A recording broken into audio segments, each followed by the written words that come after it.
Want to watch a film that'll have you questioning your sanity afterwards? This director has three for you. Hey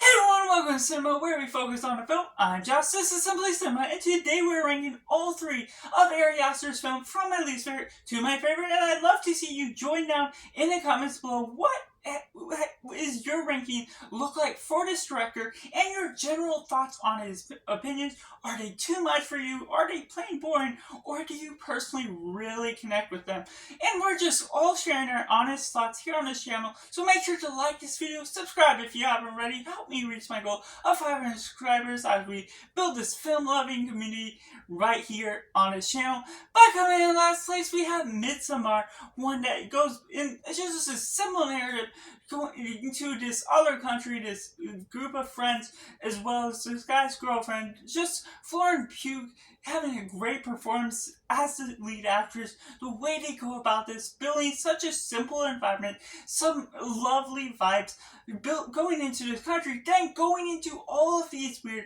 shenanigans. Once you start to learn this outsider community culture, building upon the environment to the story, that makes it weirder and weirder, more gruesome, and just plain strange to a normal society that you expect to live in. And so just the aspects and the ideas that this goes about make sense just generally for what some outsider communities can be in real life, whether this was based on one or not. But just the general narrative flows in an odd sort of way. Yet I personally really do enjoy the aspect, the vibe, the feeling, and the cinematography this film takes on. Clearly has an aim that this director is going for, it having the central viewpoint always on the emotion that it is trying to translate, making this a really profound film. And while there's an extensive sex scene that really shouldn't be there near the end, even if it is trying to enforce what the director is going for, I'm personally not a fan of what that's trying to aim at in that personal case. But everything else pretty much flows well for me, making it's something I really love from this director. But coming in number 2, we have Beau is Afraid. Now, what this film doesn't translate is that it is a film about someone with schizophrenia, the fear of everything, and so you're elevated just to the senses that this guy has, where you're starting to fear and sense everything this guy has taken on. Things are strange, and sights are more on edge than you expect them to in real life, because the director knows how to make these moments more elevated when certain sequences may be normal in real life to that.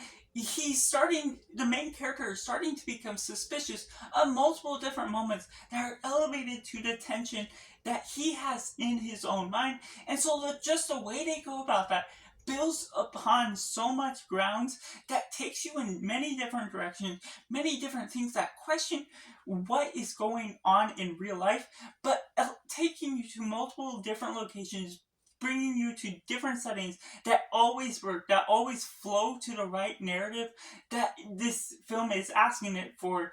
And so just the central viewpoint of this story, Joaquin Phoenix giving such a grand performance, just being there all throughout, feeling all the emotions he has as all the strange oddities are going on around him. Just bring this 3-hour runtime to be performing in a pace that ultimately still works for me at the end of the day. But coming at number 1 is Hereditary. Now this one is more grounded, more down to earth, and maybe that's why I connect with it slightly more than others. Even though I do love all the films, this one goes into a supernatural in one sense type of realm, going over and messing with demonic ideas, and just going into a horror story that's more simple, more to the point, and more understanding, and not complex necessarily in the nature, you're understanding what's going on screen.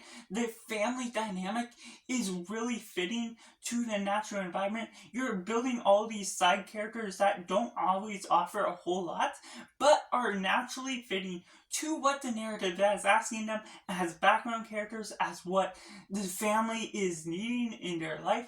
And so that just a general flow to it, it's perfect pacing. The cast is great, and performances lead you into great grounds to what makes this such a great film, making it one of my favorites of all time, making it such a grand, horrific story just for the narrative that's super down to earth, taking you into levels that are demonically sacrificial, and just how they do that, building on this tension in all of the right emotions and elevated storyline, makes this to be my #1 film from Ari Aster. So that's just my ranking of Ari Aster's films from my least favorite to my favorite, which I love them all. So let me know down in comments below how you would rank these films.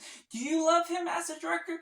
Or is it a mixed bag? Or do you just not personally fit the taste that he is crafting on screen? So that's just all. Make sure to like videos, subscribe if you haven't already. Help me reach my goal of 500 subscribers here on this channel for this film loving community. So make sure to do yourself a favor and go watch a movie.